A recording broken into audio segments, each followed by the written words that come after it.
An investor reaches out to you for the first time and they want to invest and you miss that. You don't even realize that you missed it. Real problem was never information overload. It's locating what's important and what you prioritize. So Bubbl is an AI personal assistant that turns your message chaos into actions.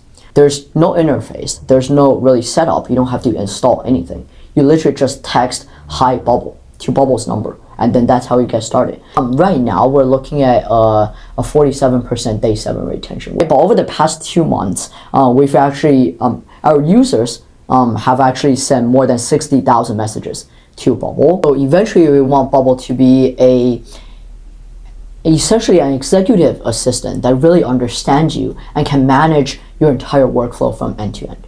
Good morning, good afternoon, and good evening, our audiences. And a huge welcome to our guest today, Tony Xiong, the founder and CEO of Bubbl, a company building a personalized AI messaging assistant that keeps track of what matters the most. Thank you so much for joining us today, Tony. Thank you. On the episode 7 of our 18 VC podcast recording. For those of you who are new to this channel, we are a student-run podcast focusing on student founders, operators, and investors, betting on the youngest and the smartest generations. The host today will be me and Philip. Yeah, hi everybody. So that's moving your story and the story of Bubbl a little bit.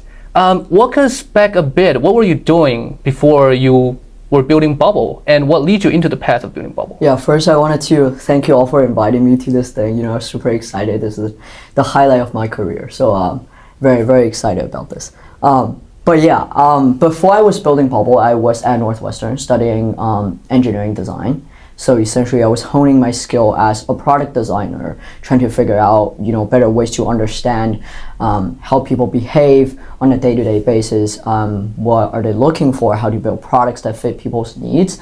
And then Bubbl actually came out as my thesis project. So I was focusing on the social dynamics in group chats and how people are communicating and how it's not very productive or efficient. And then obviously it turned into what it is today. So you're actually a serial entrepreneur. You built products prior to founding Bubbl. What you take away from all those prior experiences of building other products that affected how you're building Bubbl today? Yeah, so I started building when I was a kid. Essentially, I built my first product or / business when I was in middle school. So I was 15. And back then, you know, I used to take a lot of photos and then do a lot of videos, uploading them on, you know, different social media platforms and doing all of this, essentially. And then one problem I had was I would sit there with all the footage and all the images, and it would take me hours to just transfer them onto my computer or onto my USB or whatever we're using back then, and that just really annoyed me. So I was like, if we could somehow make that data transferring process faster, you know, it would solve that problem for me, right? So I essentially built a portable drive that could transfer 1 gigabyte of information per second, which was 10 times faster than what was existing on the market at the point. And then so that was the first product I built, and then I learned that, you know, I was not only solving for my own problem, but also solving for problems of people around me. So I started selling the prototype, and then that's how I sort of got started in the startup world. And then obviously after that, I've done a bunch of ventures. Most of them are like short-term and pretty independent, like contract work, you know, one-off stuff. And then this is essentially, you know, the first one where it's venture-backed. And then we think, since we're solving for a real problem, and then it's a very widespread problem, we want to take it further, and that's what we're working on. Awesome, thank you. Yeah, definitely. So when is there a specific person or experience or a moment that drive you into this founder path, which is not that a common choice for a general student at school, for example, or even earlier? Yeah, like I said, you know, I've always been a builder and a tinkerer, so I would build random stuff just for fun, right? But at some point, you know, around middle school, I already gave you one example of that, where I discovered that I wasn't just building for fun, but also solving for problems, and that's when I really realized that there's a path forward. But let me give you another project I was working on, and this time it was in high school, right? So I was building this. Have you seen those high altitude balloon videos where people would like send bread or send toys into the stratosphere. We thought it was interesting, right? Me and my friends were all engineers, so we're like, oh, we could totally pull this off. So we got a team of like 4 people. It expanded into a team of 13 down the line. To build this thing where we would send these high altitude capsules into 100,000 feet in the stratosphere just for fun, right? But then we saw that Sony Electronics back then was trying to promote their sports camera. And then we saw the opportunity and we were like, hey, how about we do a collab project together? You would sponsor everything and then send us some of your cameras, and in return we'll send all of your equipment, all your cameras into the stratosphere for footage, and then you could use that for marketing. And then this has never before seen, right? So we did that, and then it was really a huge success back then. It went on like national news and all of that. So that was also a huge moment where I realized that I'm not just building for the sake of building, but also I'm solving for a greater problem, and there's really an overlap between technology and business. Yeah, so I think the traditional corporate life wasn't actually in your mind at the beginning. Right. Also, I was in high school, so I wasn't wasn't eligible back then. Yeah. But then I guess my past just sort of led to where I am today. Yeah, sure. And we want to ask, how did you actually meet your co-founder today? Yeah, so we met at UCLA, so we were part of this computer science group chat, and then I would always post about new ideas I'm coming up with, teams I'm building, all of that. And then when I was working on Bubbl in its earliest iteration, I was like, hey, I'm exploring this idea, would anyone be interested in it? And then I just posted it, and then he responded, and we had a great chat. He didn't join from the get-go, but then we just kept talking, and then it worked out, and then right now we're pursuing this vision together, which is great. When you meet, are you working on the same Bubbl project, or is it different? No, it was essentially a completely different project. Wow. So let me tell you a little bit about what we're working on right now. Right, so Bubbl is an AI personal assistant that turns your message chaos into actions. Right, because right now work happens in messages. Yes. Across Slack, Gmail, Discord, LinkedIn, whatever we use. Right, and then it makes decisions very scattered all over the place, and sometimes we don't really know what to act based off of that. Right, so we thought if a tool existed that takes all of your messages and have them automatically captured, sorted, and acted on, that will solve that problem. So you don't have to spend hours every day flipping through hundreds of messages just to get to what matters. That makes total sense. You're solving a really interesting question here. I'm curious, what personal experiences do you have with this problem space that first puts it on your radar? And at what moment did the process of tackling this problem moved from being purely interesting to something that you just couldn't walk away from? Yeah, so I've always wanted to think of myself as a busy and productive individual, so I'm always like all over the place, and then sometimes it makes it hard for me to keep track of things. Right, I remember it was probably the first day of my high school when I missed our school-wide meeting. Right, so like all the students were there except for me. Right, so I would constantly miss different stuff. Right, meetings, commitments, and it's not because I'm not doing a good job managing things. It's just that there's so many things going on in my life. I'm pretty sure in a lot of people's life, right, especially here in Silicon Valley and SF, right, that it makes it impossible to keep track of what matters. So that's where the idea really came from. And then initially it was just something we're building for my thesis project, right? And then I remember when I was presenting it during our thesis presentation, it was just a demo at the point, but I was like, hey, so this is what I'm trying to build, right? I'm trying to capture your messages across these platforms, and then so you could be more informed to make these decisions. If I were to build it, like, would you guys be interested? And I got like 20 signups right there. I didn't even have it. Right there on the spot. Right, on the spot. And that was for a thesis presentation. It wasn't even for a startup presentation. So that's when I realized there really is something behind this. Wow. For people using Bubbl for the first time, what first impression do you want to leave? Yeah, I wanted Bubbl to be something that feels very invisible, but also very helpful, right? If you use Bubbl now, and you'll see that unlike any traditional apps out there, there's no interface, there's no really setup. You don't have to install anything. You literally just text hi Bubbl to Bubbl's number, and then that's how you get started. And then Bubbl will ask you to pick whatever platforms you want to connect it to, and then from there it will start sending you reminders, nudges, digest, so you're not missing anything important. So the entire experience is very light because we're already busy enough. We use enough apps, so we don't want to bombard your life with another app to download. Yeah, so when people are overwhelming by messages, which part do you think that's most difficult to handle? Either it's because of the volume of the message, is because there are so many decisions that they want to make, or is there's any obligations that from these messages are asking for, or is something else? Are you doing something more than just reminding the people about the message? That's actually a great point that you brought up, because initially our thesis was we're gonna solve for the information overload problem, right? Because that was the obvious thing to do.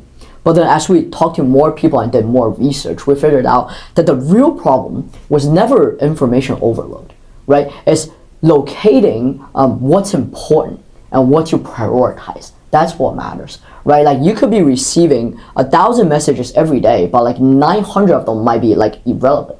And then you don't even want to look at them. So like the important thing here, and what really brings people value, is picking out, what matters across those 1,000 messages and sorting them into actionables. So you don't have to spend the time and effort doing so yourself. What are people doing today? Like what existing solution are they using to cope with the problem? Yeah, so right now it's a mix of different things that people are trying. What most people are doing is essentially just brute forcing it. They spend more time and more effort to get the job done, right? Which is doable, right? So you can flip through all your messages. You've seen a lot of email inbox zero guys where they just check every single one of their emails. They go to every single one of their platforms, right? That's one thing people are doing, but it's really tiresome, right? You need to spend a lot of time and effort on it. Another thing people are doing, and this is for more technical people, is they will use something like OpenClaw or some sort of automation tool that has access to your system, and then you set it up, you wire up, the automation, and then it does those things for you. But the problem is that you really need to know what's up and how to set it up, and unfortunately most people don't have the capacity to do that. Being invisible seems like quite a big thing for you. Your LinkedIn profile says that you're building invisible AI, right? And then your company name happens to be Invisible, if I remember correctly. And you have background in product design. So I want to ask a question about that. What does being invisible mean to you in terms of product design? Yeah, that's a great question. When I think about product design, I always think that the greatest products are products where you don't feel like they're interfering with your life, right? They just seamlessly integrate into your existing workflow. If you're using a product, or if you're trying out a UI for the first time, and you think that there's something wrong with it, or it doesn't fit into your existing workflow, chances are it's not great design, right? So I think great design should feel like something that just fits into your life seamlessly. And it does the work in the background, so it doesn't take you out of your workflow, right? Which is particularly important to a productivity tool that we're building, right? If using the product makes you less productive, right, then we're doing a terrible job at building a productivity tool, right? But how do we make a product that doesn't interfere with your productivity, right? And the best way to do that is to use something that people are already using, right? Messages, people are already texting people, right? So that it doesn't take people out of their existing workflow, and that's what I think. Makes total sense. Yeah. Yeah, so as your site describes, Bubbl is noticing what we are not noticing. For example, maybe we have we notice someone who stopped responding to us, or if we make a promise to follow on, but we kind of forget about that. Or maybe there was a deadline that was approaching. How do you actually decide on which kind of message or which kind of task that should be more important, and you should Bubbl should text the user? Yeah. So there are a few things that we look at. But I would preface it by dividing it into two categories of feedback. The first one is given by the users, and the second one is through inference. So with the first one, you could actually tell Bubbl, what things matter to you, right? If you're a student, that might be looking for job opportunities, internships, deadlines, papers, stuff like that, right? And then if you're a professional, you're looking for clients, it might be CRM, client relationship, outbound, stuff like that, right? So that's the first part of it, where you could explicitly just tell Bubbl what you're looking for. And the second part is essentially understanding your personal and social context, so we could build a better image around who you are and what you care about, right? So that comes down to who you're talking to, what's your messaging style, what do you like, what you don't like, what platforms do you use, a number of different things. It actually sounds like Bubbl can get to learn more and more about who I am and build out a digital twin of me. Yeah.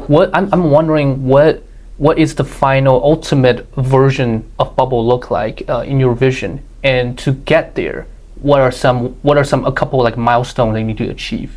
Yeah, so eventually we want Bubbl to be essentially an executive assistant that really understands you and can manage your entire workflow from end to end, right? Obviously right now we're starting with messages because that's where a lot of the messy communication is happening, right? But down the line, if you think about it, your work is not simply messages, right? It's also meetings, it's files, it's calls, it's all of those things. And then, but the important thing here is really understanding what you need, right? And that is why, and I'd love to go into this later, but that's why we're building, what we call an action context engine to help us get a better understanding of what you need. And it's only when we have something like that can we confidently, go into a lot of these other avenues so we could truly be helpful. And if you see a lot of the existing automation tools out there, I would say they have it entirely backwards, right? They start with claiming, to have 3,000 integrations. You could integrate it with all of your apps, and then they just go out there and do all the automations for you. But then people don't use them because guess what? They have no idea who you are and what you need, right? So they draft and send messages that are complete nonsense, right? But we don't want to do that. We want to focus on the understanding part of this first before we go into the automating.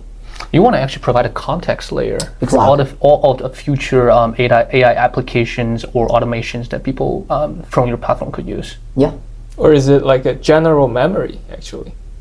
Right now, I wouldn't call it general memory because your memory covers a lot of things, right? And then not all of those things are important to your work or to your productivity. So right now, at least, we're focusing on information that are related to your day-to-day work.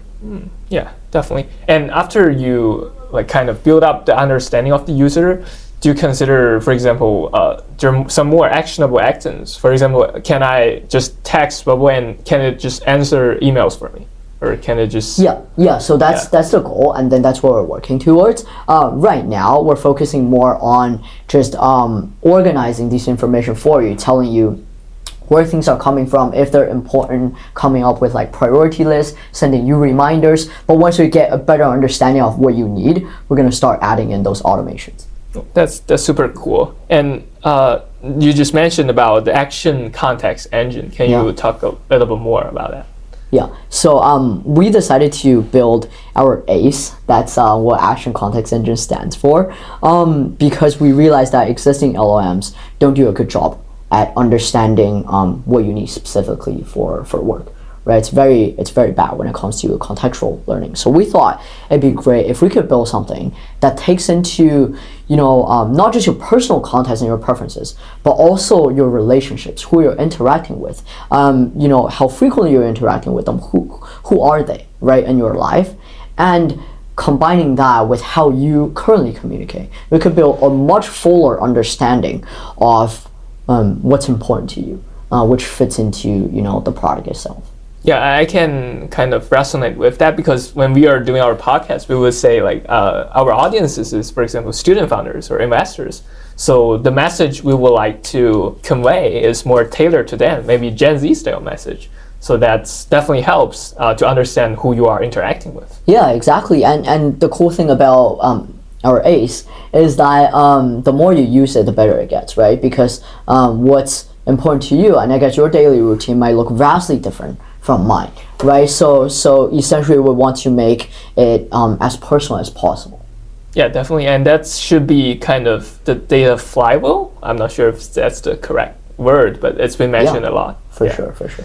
And then I think people will have a lot of concerns about if you access to their WhatsApp, their Gmails, or their iMessages. Do you actually store the message somewhere, or how do you manage that so that people don't have privacy concerns? Yeah, so we actually don't store any of our users' messages. What we do is we make a call to the API we're using. For example, for Google, we're using their OAuth, right? So whenever we're trying to send our users a digest or a nudge, we would make a call to grab those information from Google. They will process it, and then we'll send that to the users. So actually nothing stays on our database. But we do store metadata, including who you are, who you're interacting with, how many messages you're sending, and all of that, and that's for better customization. Yeah, of course. And talking about this kind of product, for example, we have been seeing different startups are moving towards iMessage. I can give two names, which one was called Ditto, right? They're kind of doing the dating matching in your iMessage is also a similar interface. Yeah. And the other one is called Photon. I think they also help to kind of connect AI agents to your iMessage or to your WhatsApp or whatever channel you use. And do you see them as like competitors, or how do you differentiate yourself with the other guys who are also working on this kind of iMessage interface applications? Yeah, so we actually don't even consider ourselves as an iMessage product because that's only the interface of which we act on, right? We see ourselves as a very lightweight productivity tool. It doesn't need to run on that iMessage, right? It just needs to take what you have and sort them into actionables, so you could go out your day more confident and making better decisions. So that's how we see ourselves. A lot of these platforms you're mentioning, right, they are using iMessage as a medium, but then they do very different things from what we're doing, right? So at the end of the day, we're focusing on enhancing people's productivity, and that's what the product is. Yeah, definitely. And I see your long-term vision was like a super powerful personal assistant. Is that correct? And then would, for example, Apple be also want to tap into the area, because they do have Siri, but I don't see if they end up well anywhere for now. But I think they may have to also have the vision. Yeah, for sure. And I think one thing that we're doing that's really cool is how it's very cross-platform, right? So we're not only tapping into Apple's ecosystem, but we're also doing Microsoft's and Google's. We're connected to 8 platforms already, and then we'll only expand from there. But in the long term, we're really trying to, if you look at a personal assistant as a product, right, the most important thing is building trust with the users, right? And how we could do that is starting out with our context engine, but also just by understanding what people are looking for, and they're actually being helpful, right? And when people see that, they're gonna really resonate and stick to our product, and our users will essentially become our moat down the line, and that's what we're hoping for. What was the moment when you validated the product market fit of Bubbl?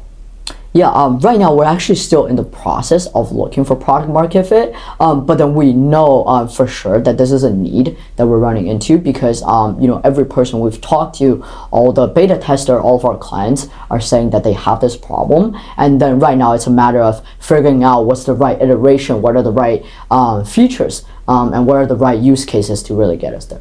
So since Bubbl lives in text currently, what does retention look like? Yeah, right now we're looking at a 47% day 7 retention, which is pretty good for where we are. And what are some signals that tells you that somebody's going to stick to using this? Yeah, so the most straightforward metric that we're measuring is how many messages people are sending Bubbl every day, right? And then we're not even counting messages that Bubbl is sending to the users, because that'll just add bias to all of these metrics, right? But over the past 2 months, we've actually our users have actually sent more than 60,000 messages to Bubbl. And then right now, depending on like what they were looking at, we're looking at an average of 10 messages per user sent to Bubbl every day, which is very good. And then I can imagine that number will only go from here. Do you think this form of SMS would provide like better retention rate versus, for example, like a standalone app? I think there are different ways to look at this. For standard app, the barrier to entry is for sure higher. Like you need to download it, you need to set it up, you need to go through the onboarding process. Yes. But once you're done with all of that, right, chances are you might stick to it, right? But with messages, it's obviously lighter, right?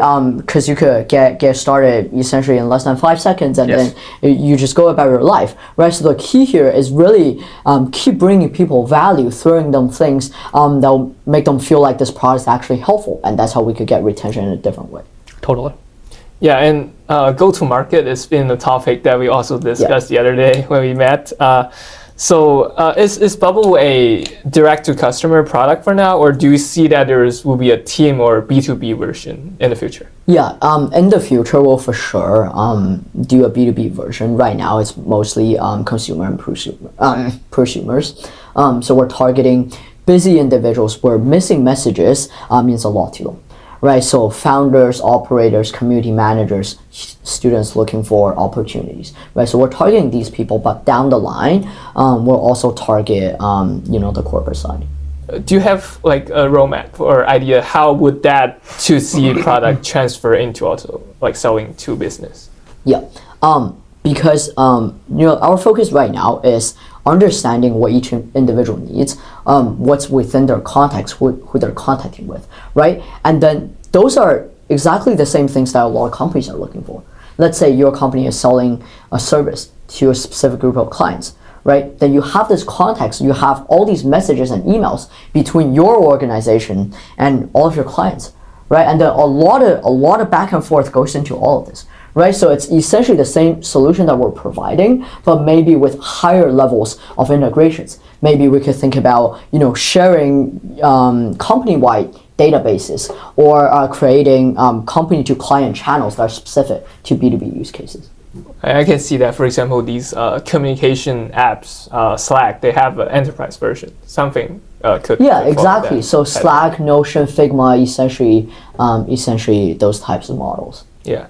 So how's your GTM strategy now? And we do remember talking about AV GCMOs. And is there something surprising that you found during the process? Yeah, so right now we're doing 3 things to push our product to the market. First one is direct sales and direct outreach. So essentially, I'll be reaching out to a lot of people, onboarding them, doing a lot of calls and outreach and stuff like that. Right now, almost all of our beta testers come from this avenue. We have around 260 people testing it with us. And then the second one we are doing is content strategy. So posting on social media, doing SEO, running ads, those will all be a part of that category. And the third one is product-led marketing. So word of mouth. Because our product is so light, and also you can see the value so easily, it makes a network effect extremely easy. So right now, we're focusing on mostly the first 2 categories, but as the product grows and we gain more traction, I think it will actually be the other way around. So we'll be getting a lot of our users from the word of mouth effect. So there was actually, we talked to, I'm not sure if it's you mentioning that or some other guys mentioning that there are basically 3 pillars driven the go-to-market or growth. Basically the community driven, as you mentioned, the other is product driven, and third one is marketing driven perhaps. And do you see that there was a hype about ABGCMOs or whatever? Do you think it's a hype, or is there a really need, or do they really bring in new customers from these CMOs there? I think there is some validity to what people are doing when it comes to viral marketing. But I think the point behind viral distribution is not to reach as many people as possible, which is something that a lot of people get wrong, I think. That the point here is making these people understand your product value so they stay. right? One mistake that we made early on was we did a lot of these on-campus campaigns. We would set up tables. You helped us with one of those campaigns, and we will get like hundreds of people signing up to our product in a day, which is very good traction. But they never come back because they were never there for the product in the first place, right? So obviously you could do a lot of content with different influencers and, like you said, ABGs and all of that stuff. But at the end of the day, you need to stress how this product is important and how it actually helps people solve their problems. You describe yourself an introvert. Why? Because I am an introvert. Really? I am an introvert. Growing up, I've always been shy and, but I think what's the cool thing about being an introvert is that you're in the background most of the time, right? So you're listening, you're observing, and from that, you're actually getting a lot of insights that maybe a lot of extroverts are not getting. Because what are extroverts doing? They're talking to a bunch of people. They're presenting, right? But you don't learn anything by talking yourself. You learn everything by listening. Exactly. And that's what we're doing. And that's what Bubbl is as well, right? It is doing a lot of listening and observing and understanding so it can strike at the right time. Wow, that's a new angle. So Bubbl is doing the work of an introvert, actually. Right. Despite that it's being marketed as for communication, for coordination purposes. Yeah. If you think about what Bubbl is, it's essentially an introvert, right? That's in the background, that understands what you care about. So when you actually needed to do things, it'll actually get things done for you. Unlike a lot of these extroverts, automation tools out there that just connects to all of your apps, gets into your system, doesn't do shit. True. Right? True. Well, sometimes we know that sometimes being a founder requires you to step out of your comfort zone and be a little bit less introvert. What are some founders' things that still feel a little bit unnatural to you? Yeah, the networking part. For sure. Like I said, I'm very shy, so I get nervous when I talk to people. But being a founder, you need to do a lot of field work, right? Going to a lot of events, having partnerships, talking to different people, and that's been a challenge. But if this is something we're going after, that's just a part of what we have to do. Right. Well, maybe we could start thinking about how to solve the challenge of how to solve the problem of networking using Bubbl. Yeah. Maybe that's a feature we'll add as something to help people with their networking. Yeah. So are you actively looking to hire new people in the team? Right now, we're not actively looking because we think talent is very hard to come by. But then when we do find the right candidate, we would for sure want them to be a part of our team. Do you have a rough picture of what kind of people you don't want to hire? People who can't really take responsibility. I think that matters a lot to me because working in a fast-paced environment like a startup, sometimes you just need to do things first before you really have a lot of time to think about them, right? So if you can't really take the responsibility, if you can't take a task or a project from end to end, right, then that'd be very bad. Right, a lot of people out there are very talented when it comes to getting things done. Yeah. But we're not looking at people. We're not looking at people who could get things done because we tell them to. We're looking at people who could get things done because they get things done. Because they want to. Because they volunteer to. Right, because they could just go out there and make things happen. They just have the ick of if they don't do it. Right, and that's who we're looking for. How would you describe the culture of Bubbl? We are a very people-first company. That's how I would describe it.